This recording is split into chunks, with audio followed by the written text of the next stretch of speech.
चलिए आ जाएं, फिर से मिलते हैं। हम बात कर रहे हैं यहाँ पे कक्षा 12 के आरव भाग 2 चैप्टर 11 की।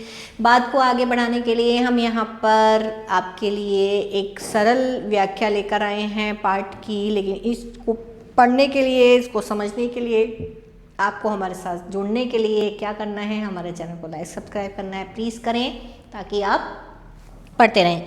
आधा चैप्टर हमने पढ़ लिया है, आधा चैप्टर अभी बाकी है। जो लास्ट हमने बात की थी, कॉपी और अपनी किताब साथ लेकर बैठिएगा, ठीक है। जिन्होंने मेरा पहला वाला वीडियो देखा होगा उन्हें पता होगी कि हमने कहाँ तक पढ़ लिया है। अब हम बात कर रहे हैं इसमें उससे आगे के पार्ट की। इसमें जयनंद कुमार जी ने अपने निबंध बाजार दर्शन में बाजार की जो जादू है, पैसों की जो व्यंग शक्ति है, इसके अलावा आपके खाली मन, जेब भरी होने के बारे में जो भी विवेचना यहाँ पढ़ दी है वो सब हमने पढ़ लिया है। अब वो आगे क्या बताते हैं देखिए।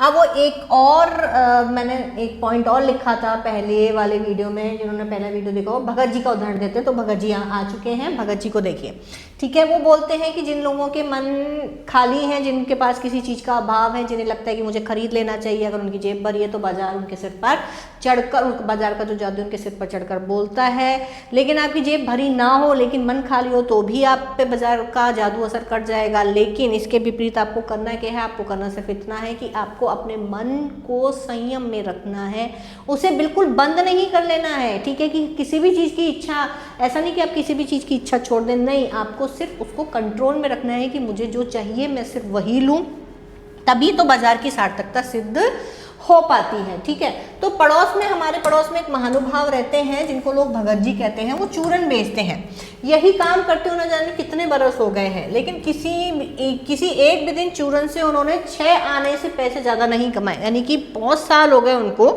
लेकिन वो किसी भी दिन ऐसा नहीं है कि उन्होंने आने चलते थे ना पहले, तो पैसे 26 पैसे, 25 पैसे, 50 पैसे, इस तरीके से भी चलते थे। अब तो खैर पैसे बंद हो गए। तो वो ये कहते हैं कि ऐसा कोई भी दिन था, कोई भी दिन नहीं रहा जब उन्होंने 6 आने से ज़्यादा पैसे कमाए हैं। चूरन उनका आसपास सरनाम है, ठीक है। सरनाम यानी कि इनकी प्रसिद्धि है, मतलब बहुत प्रसिद्ध है उनका चूरन आसपास की जगहों में, और वो खुद भी खूब लोकप्रिय हैं, ठीक है। कहीं व्यवसाय का गुर पकड़ लेते और उस पर चलते। अगर वो शायद किसी और बिजनेस में होते या कोई और व्यवसाय कर रहे होते, उस पर चल लेते, तो आज खुशहाल क्या, मालामाल होते। मतलब खुशहाल तो होते ही, पैसा होता, चीज़ें सुख सुविधाएं उस तरीके से होती, तो मालामाल भी होते।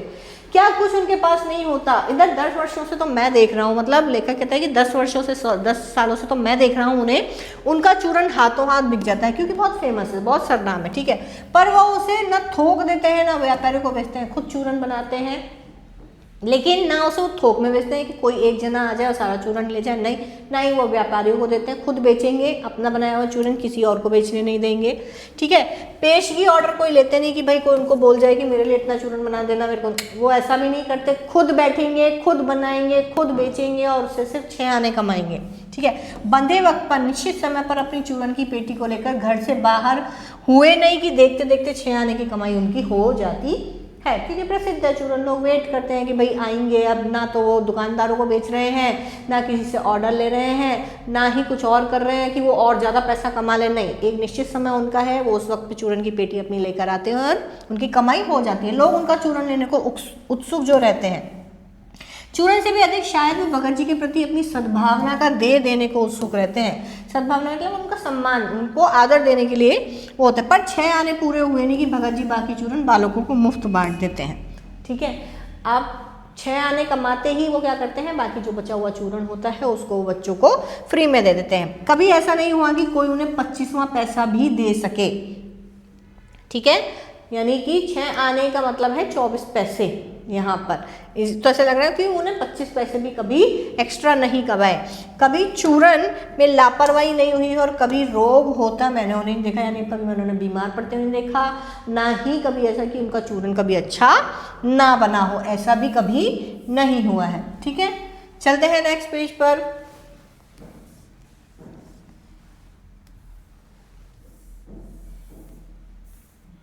तो भगत जी की यहाँ पर बात चल रही है। भगत जी के बारे में 3-4 चीज़ें जो उन्होंने बताई हैं कि जाने कितने सालों से वो चूरन बेचते हैं, खुद ही चूरन बनाते हैं और कभी 6 आने से ज़्यादा उन्होंने नहीं कमाए। 10 साल से तो मैं ही उन्हें देख रहा हूँ। वो कभी किसी व्यापारी को नहीं बेचते, किसी को थोक में नहीं देते, ना ही किसी से ऑर्डर लेते हैं।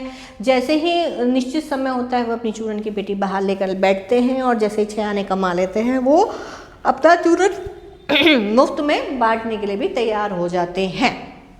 ठीक है। इसके अलावा लेखक ये भी कहता है कि अगर वो कोई और व्यवसाय पकड़ लेते, मतलब उनके अंदर इतना हुनर है, अगर वो कोई और धंधा पकड़ लेते तो शायद वो आज बहुत धनी व्यक्ति भी हो सकते थे। और तो नहीं, लेकिन इतना मुझे जरूर मालूम है कि इन चूरन वाले भगत जी पर बाजार का जादू नहीं चल सकता।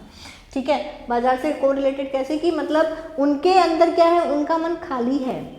उन्होंने अपने मन को समझा रखा है कि मुझे कितनी ज़रूरत है। अगर उनका मन खाली नहीं हो, अगर उनका मन खाली नहीं है, सॉरी, उनका मन भरा हुआ है, उन्होंने अपने मन को समझा रखा है। अगर उनका मन खाली होता तो वो और पैसे कमाते कि भाई मेरे को ये चीज़ चाहिए, मेरे को वो चीज़ चाहिए, तो पैसे कमाते उस चीज़ के लिए। लेकिन इसी चीज़ के लिए वो कह रहे हैं कि मुझे इतना पता है कि भगत जी पर बाजार का जादू नहीं चला है। कहीं आप भूल मत कर बैठिएगा, गलती मत कर बैठेगा। इन पंक्तियों को लिखने वाला मैं चूरन नहीं बेच रहा हूँ, मैं चूरन नहीं बेचता हूँ।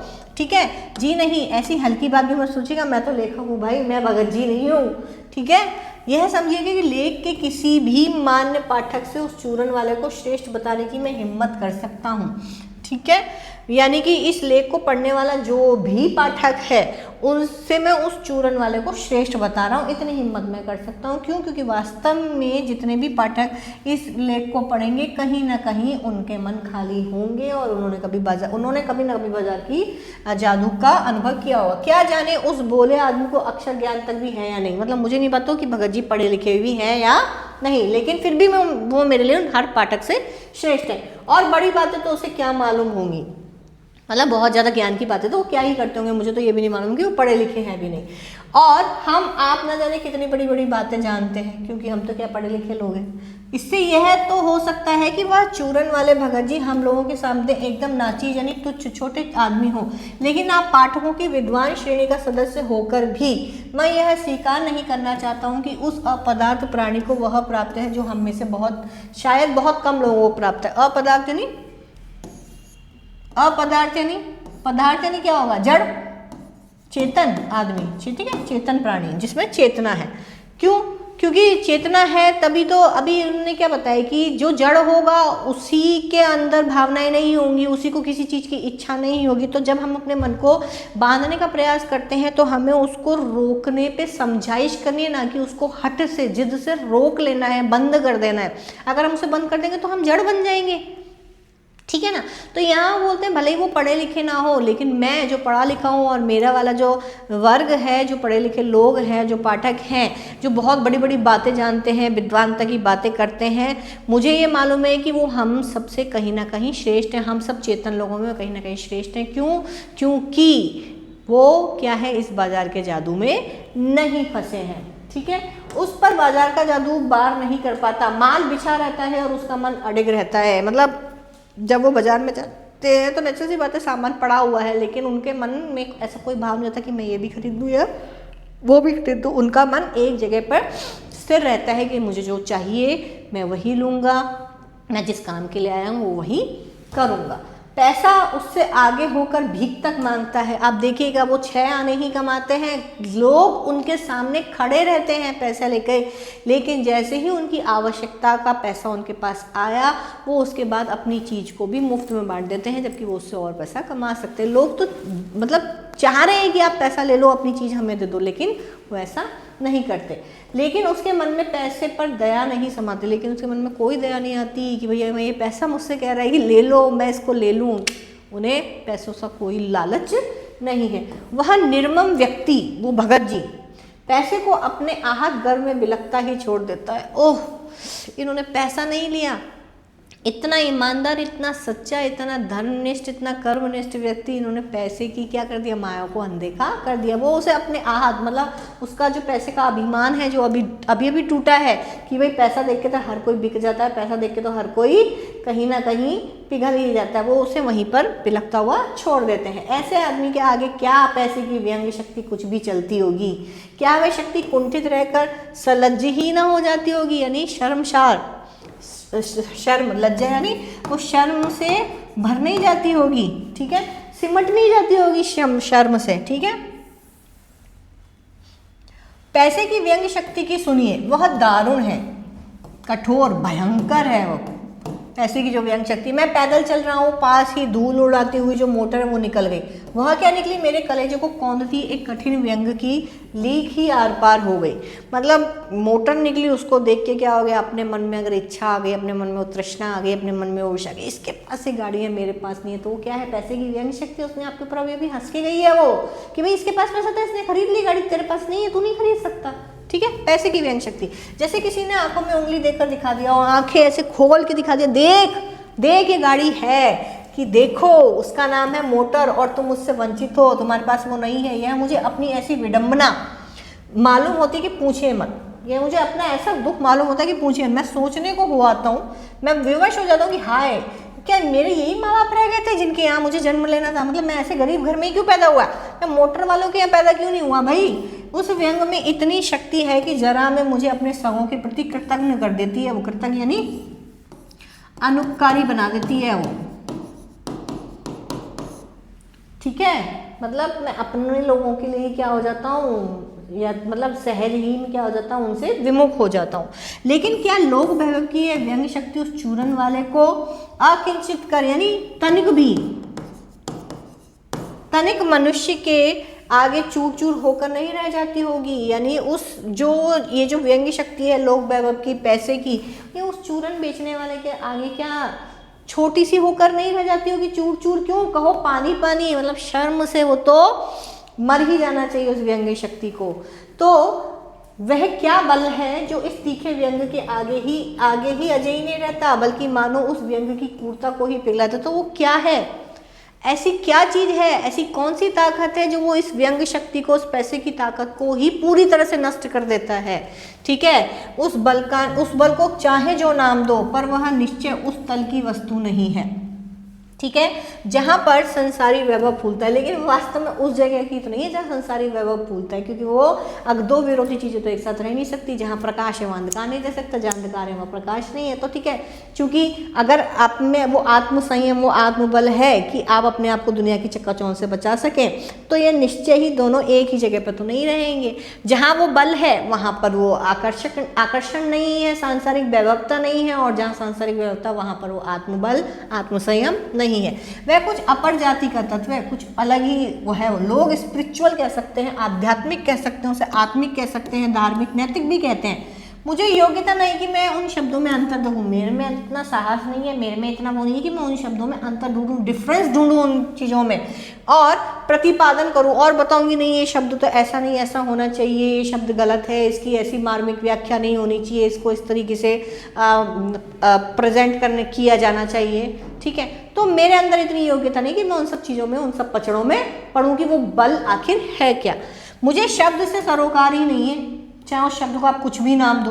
मैं विद्वान नहीं कि शब्दों पर अटकूं, लेकिन इतना तो है कि जहाँ तृष्णा है, बटोर रखने की स्पृहा, चाह, इच्छा है, वहाँ उस बल का बीज नहीं है। जहाँ पर इच्छा है वहाँ वो बीज नहीं है, क्योंकि आत्म संयम का ही मतलब है आपके अंदर उस इच्छा को एक ऐसा रास्ता दे देना विवेक से, जहाँ आपको ये पता हो कि हमें ये इच्छा रखनी सही है, हमारे लिए इच्छा सही नहीं है, ठीक है।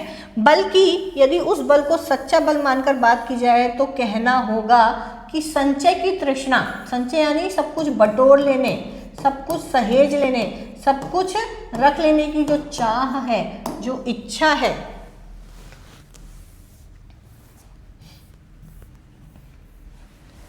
और वैभव की जो चाह है, उसमें व्यक्ति की निर्बलता ही प्रमाणित होती है। यानी अगर आप कुछ भी पाना चाह रहे हैं तो उससे आप व्यक्ति कमजोर ही दिखाई देता है। निर्बल ही धन की ओर झुकता है, वह अबलता है। निर्धन जिसके पास नहीं होगा वही तो धन की तरफ जाएगा। जिसके पास पैसा है क्या, वो अगर ठीक है आज उसे मान लो मेरे पास ऑलरेडी 1 करोड़ 2 करोड़ रुपए, तो मुझे 100-200 रुपये नहीं मिले तो क्या मुझे फर्क पड़ेगा? नहीं, मेरे पास है ना इनफ पैसा। अब जिसके पास है ही 100-200 तो उसे तो कभी ना कभी 1000-10,000 के मेरे पास इतना भी आना चाहिए। ठीक है, वह मनुष्य पर धन की और जड़ पर चेतन की विजय है। वह मनुष्य पर धन की और जड़ पर चेतन की विजय है। क्यों? क्योंकि जिसके पास नहीं है, जो कमजोर है, जिसके अंदर आत्मसंयम नहीं है, जिसके अंदर वो बल नहीं है, वो निर्बल है और उसी पर तो वो जादू चल सकता है। ठीक है, तो ये किस पर? मनुष्य पर धन की और जड़ पर चेतन पर जड़ की विजय है। क्योंकि जिसके इंसान के अंदर चेतना है, भगत जी क्या है? चेतन है। ठीक है, तो वो किसी भी प्रलोभन में नहीं फंसते हैं। एक बार चूरण वाले भगत जी बाजार चौक में दिख गए। मुझे देखते ही उन्होंने जय जयराम किया, मैंने भी जयराम कहा। उनकी आंखें बंद नहीं थी और न उस समय वह बाजार को किसी भांति कोस रहे मालूम हो रहे थे। मतलब ऐसा नहीं था कि उन्हें उससे घृणा आ रही हो बाजार से, नहीं, उन्होंने आंखें बंद कर रखी थी। राह में बहुत लोग, बहुत बालक मिले जो भगत जी द्वारा पहचाने जाने के इच्छुक थे। मतलब वो कई लोगों से मिले, कई लोगों को वो जानते थे। भगत जी ने सबको ही हंसकर पहचाना, सब लोगों ने अभिवादन किया, सब लोगों ने उनकी तरफ देखकर मुस्कुराया। भगत जी ने सबको देखकर पहचाना। ठीक है, सबका अभिवादन लिया, सबको अभिवादन किया। इससे तनिक भी ये नहीं कहा जा सकेगा कि चौक बाजार में होकर उनकी आंखें किसी से भी कम खुली थी। मतलब उनको पूरा पूरा दिखाई दे रहा था। ये सब वो इसलिए बता रहे हैं कि उन्होंने सबको देखा है, सबसे राम राम श्याम श्याम किए, लेकिन ऐसा नहीं कि उन्होंने आंखें बंद कर रखी हैं बाजार में, नहीं, ये सिर्फ उसके लिए बताया। लेकिन भौचक्के हो रहने की लाचारी उन्हें नहीं थी। मतलब वो जो चीज़ें वो देख रहे थे उससे वो क्या थे? आश्चर्यचकित नहीं थे। बाजार में उन चीज़ें उन्हें दिख रही थी। व्यवहार में पशुपेश उन्हें नहीं था कि मतलब उन्हें किसी तरह की, उनके अंदर द्वंद्व नहीं चल रहा था कि यार ये चीज़ मेरे पास नहीं है, ये मैं ले लूँ, ये बाजार में दिख रही है। ऐसा कोई उन्होंने, खोए से खड़े वो नहीं रहे थे। यानी कि वो कहीं ठिठक कर नहीं रह जाते थे, किसी चीज़ से बंधकर, किसी चीज़ के जादू में बंधकर वो कहीं खड़े से नहीं रह जाते थे। भांति भांति के बढ़िया माल से चौक भरा पड़ा था। जो बाजार था वो अनेक तरह की चीज़ों से भरा पड़ा था। उस सबके प्रति अप्रीति इस भगत के मन में नहीं है। ऐसा भी नहीं है कि उनके मन में किसी चीज़ के लिए प्यार नहीं है, अप्रीति भी नहीं है। ठीक है, ऐसा भी नहीं कि वो हर चीज़ से घृणा कर रहे हैं, नहीं। लेकिन जैसे उस समूचे माल के प्रति भी उनके मन में आशीर्वाद हो सकता है। हाँ ठीक है, तुम भी हो, बहुत अच्छी बात है, आशीर्वाद, अच्छी कामना हो सकती, विद्रोह नहीं है, प्रसन्नता ही भीतर है कि तुम क्यों आ गए यहाँ पर, मैं तुम्हें देख लूँगा तो मुझे खरीदने की इच्छा नहीं है। ऐसा भी कोई विद्रोह नहीं है, वो खुश है क्योंकि कोई रिक्तता भीतर नहीं है, क्योंकि उनका मन खाली नहीं है, उनका मन भरा हुआ है। उनके मन में किसी तरह की कोई तृष्णा, कोई चाह, कोई अभाव नहीं है। देखता हूँ कि खुली आँख, तुष्ट और मग्न वह चौक बाजार में चलते चले जाते हैं। राह में बड़े बड़े फैंसी स्टोर पड़ते हैं पर पड़े रह जाते हैं, कोई चीज़ उन्हें अपनी तरफ खींच ही नहीं पाती है। कहीं भगत जी नहीं रुकते हैं तो वो एक छोटी सी पंसारी की दुकान पे, जनरल स्टोर पे, जहाँ घर के यूजेस का सामान मिलता है, जिसे हम ग्रोसरी स्टोर कहते हैं, वहाँ से दो चार अपने काम की चीज़ें ली और चले आते हैं। ठीक है, ऐसा भी नहीं कि वो बाजार से चिढ़ रहे हैं, उसकी तरफ देख नहीं रहे हैं, उसको गुस्सा कर रहे हैं। ठीक है, लेकिन वो इन सब के बावजूद भी, क्यों? क्योंकि उनका मन क्या है, आंखें खुली हुई हैं, सब दिख रहा है, तुष्ट है, संतुष्ट है वो अपनी परिस्थिति से, अपनी चीज़ों से, और मग्न है, अपने आप में खुश है। बाजार से हठपूर्वक विमुखता उनमें नहीं है, वो हठ योग नहीं कर रहे हैं, उन्होंने अपने मन को बंद नहीं कर रखा है, याद रखिएगा। उन्होंने अपने मन पर उस बल का प्रयोग कर रखा है जो आत्मसंयम कहलाता है। लेकिन अगर उन्हें जीरा और काला नमक चाहिए तो सारे चौक बाजार की सत्ता उनके लिए तभी तक उपयोगी है जब तक वहाँ जीरा मिलता है। ठीक है, अब यहाँ पर बाजार की सार्थकता के लिए एक लाइन बोली थी कि बाजार हमारी आवश्यकता में काम आने वाली चीज़ है। तो भगत जी के लिए बाजार तभी तक उपयोगी है, तभी तक सार्थक है कि जब उन्हें वो चीज़ चाहिए, जब जो चीज़ उन्हें चाहिए, मान लो उन्हें काला जीरा या नमक चाहिए काला, तो बाजार तभी तक उनके लिए सार्थक है जब तक वो वहाँ मिलता है। अगर वो नहीं मिलेगा तो वो किसी दूसरी जगह चले जाएंगे, लेकिन वो सिर्फ अपनी जो ज़रूरत की चीज़ें वही लेने जाएंगे। ज़रूरत भर जीरा वहाँ से ले लिया कि फिर सारा चौक उनके लिए आसानी से नहीं के बराबर हो जाता है। वह जानते हैं कि जो उन्हें चाहिए वह है जीरा नमक। बस इस निश्चित प्रतीति के बल पर शेष सब चांदनी चौक का आमंत्रण उन पर व्यर्थ बिखरा रहता है। कितना भी सामान पड़ा हुआ है उन्हें कोई फर्क नहीं पड़ता। चौक की चांदनी दाएं बाएं भूखी की भूखी फैली रह जाती है। चांदनी यानी चमक दमक, ठीक है, आकर्षण। क्योंकि भगत जी को जीरा चाहिए, वह तो कोने वाली पंसारी की दुकान से मिल जाता है और वहां से सहज भाव में लिया गया है। आसान किस्तों, आसान तरीके से लिया गया है। ऐसा तो है नहीं कि बहुत ज़्यादा फैंसी लेबल या आकर्षण के उसमें उसको बांध दिया है और जीरे का प्राइस जो 100 रुपये था वो 200 रुपये हो गया। इसके आगे आसपास अगर चांदनी बिछी रहती है तो बड़ी खुशी से बिछी रहे, मतलब पड़ा रहे ना सामान, हमें क्या करना है। मुझे तो जीरा चाहिए था, पड़ोस की दुकान पर छोटी सी पंसारी की दुकान पे मिल गया, तो इतना सारा सामान जो पड़ा उसका मैं क्या करूं, मुझे तो जरूरत की चीज़ें चाहिए थी। भगत जी को इन सब चीज़ों से कोई मतलब नहीं था। भगत जी से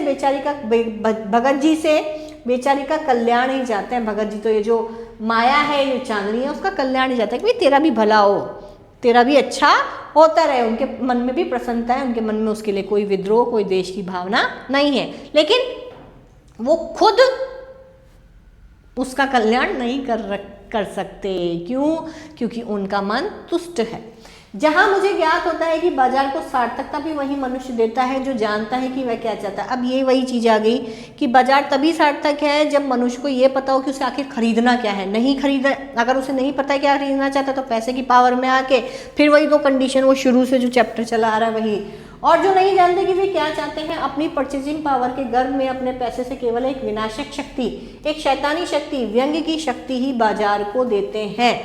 क्योंकि अनाप शनाप पैसा खर्च करने से भी, मैंने बोला ना, मुनाफाखोरी, बाजारखोरी, या आप कहेंगे कि असमानता बढ़ती है बाजार में, और शो ऑफ करने का, यानी मतलब लोगों में दिखावे की प्रवृत्ति बढ़ती है, महंगाई बढ़ती है, ठीक है ना। तो ये सब चीज़ें बढ़ जाती हैं। वे लोग बाजार का बाजारूपन बढ़ाते हैं, जिसका मतलब है कि कपट बढ़ाते हैं। कपट यानी भाई चीज़, आज कोई नई चीज़ मार्केट में आई, अब उसके कंपटीशन में फिर कोई दूसरी चीज़ आ जाएगी, फिर कोई तीसरी चीज़ आ जाएगी। इस तरीके से क्या होगा, बाजार का बाजारूपन, यानी कि कोई किसी का सगा नहीं है। आज मेरे को इस दुकान पे कोई चीज़ अच्छी लगी, मैं कल को उस दुकान पे चली गई, मुझे वो चीज़ अच्छी लगी, परसों मैं किसी और दुकान पे चली गई। तो ये सब जो चीज़ें हैं, ये सब बहुत गलत भावनाएं हैं, ठीक है। कपट की बढ़ती का अर्थ है परस्पर में सद्भाव की घटी। किसी को किसी से कोई मतलब नहीं होता कि नहीं आप मेरे ग्राहक हैं, वो सब चीज़ें तो अब खत्म हो चुकी हैं कि भाई अच्छा लाला जी आपके लिए चलिए 2 रुपये कम दे दीजिए, कोई बात नहीं है, पैसे आज नहीं कल दे दीजिएगा, वो सब चीज़ें तो अब खत्म हो गई हैं।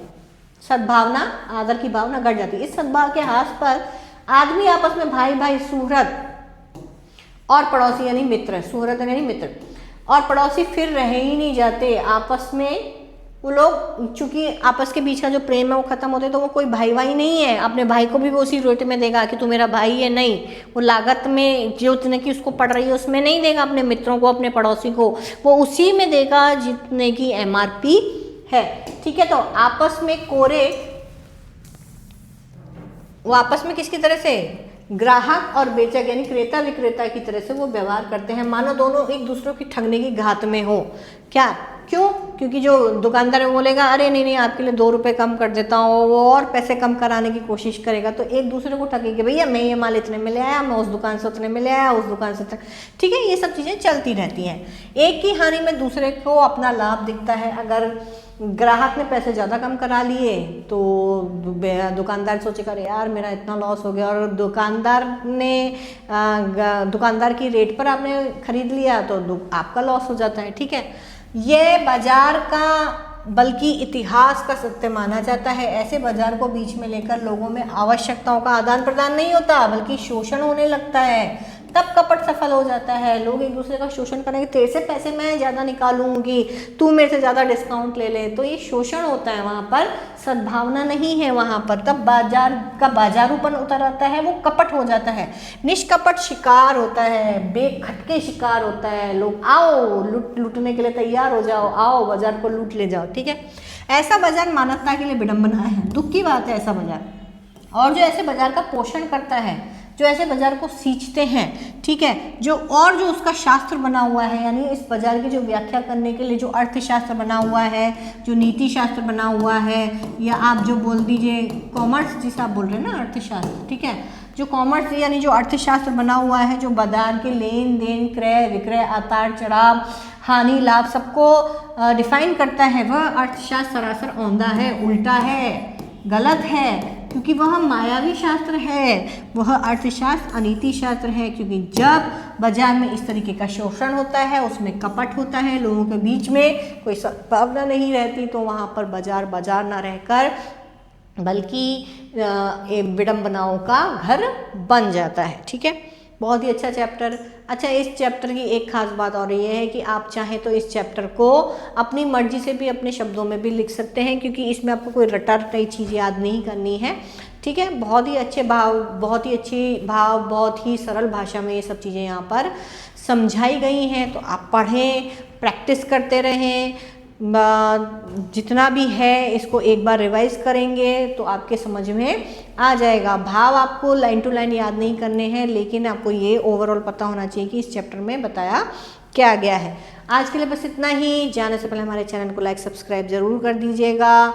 जिन्होंने भी लाइक नहीं किया है, जो अभी तक हमसे नहीं जुड़े हैं, अपने दोस्तों को प्लीज़ रिकमेंड कीजिएगा। गीता ई स्कूल के चैनल पर आप सभी का स्वागत है। मैं आपकी मेंटोर पूजा आपके साथ फिर से नेक्स्ट वीडियो में बनी रहूँगी। तब तक के लिए बाय बाय।